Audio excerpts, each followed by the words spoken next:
And let's welcome to the stage Dan Twining, IRI's president.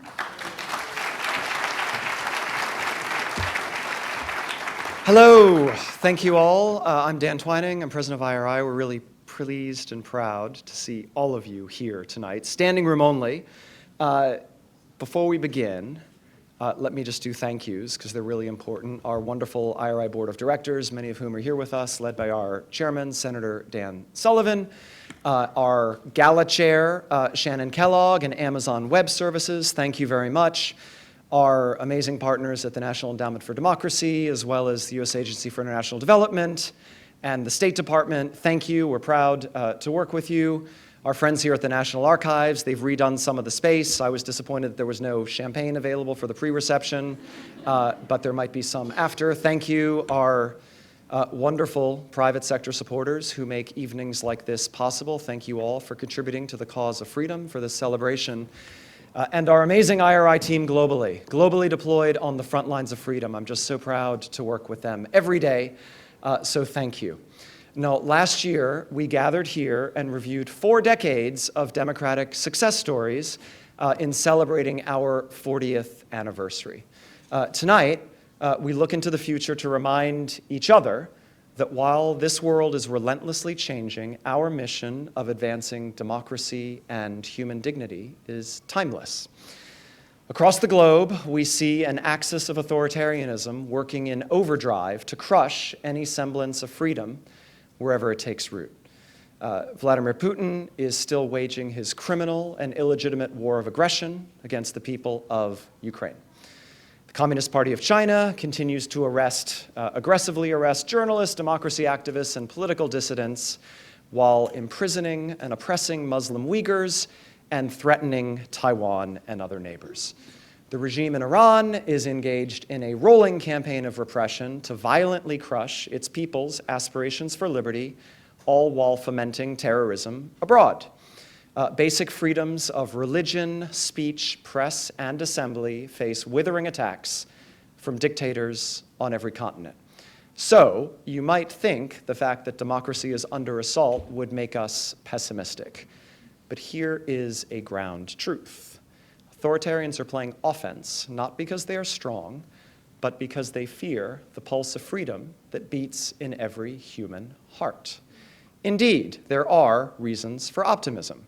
2024 is a historic year of elections. Nearly 100 countries are holding, have held, will hold elections this year.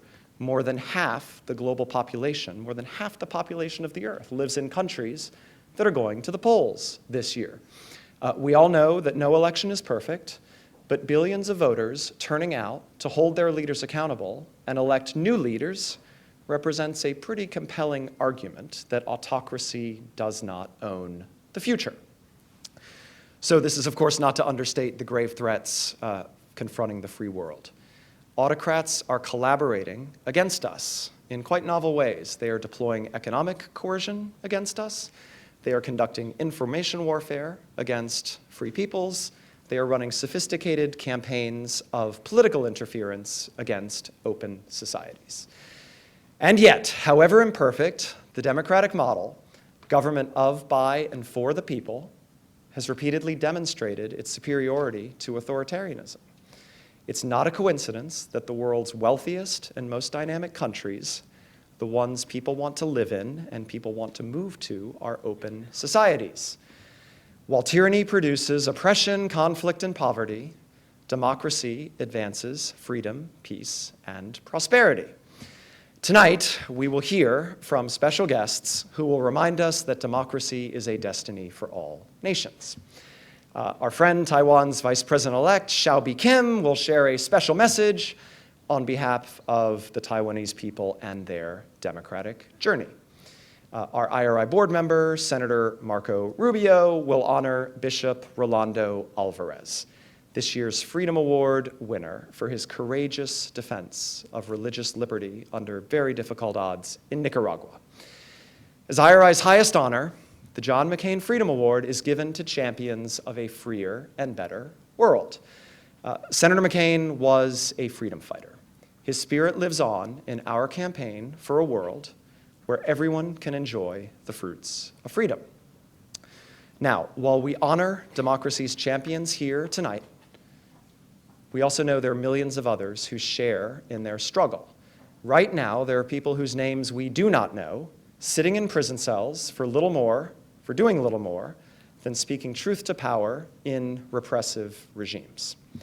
Heroes like Alexei Navalny, who we previously honored with IRI's Freedom Award, who gave his life for a cause greater than himself. Our friend, Vladimir Kara-Murza, who's now sitting in Vladimir Putin's gulag and just won the Pulitzer Prize. Vladimir's been on this stage with us quite recently, courageously advocating for the most basic rights of his people and all people. Political prisoners around the world are counting on us to keep up the fight. We have some former political prisoners in the room here with us. As president of the International Republican Institute, I'm very proud to say that we will never waver in our commitment to stand with these individuals until the tyrannies that seek to crush them end up on the ash heap of history.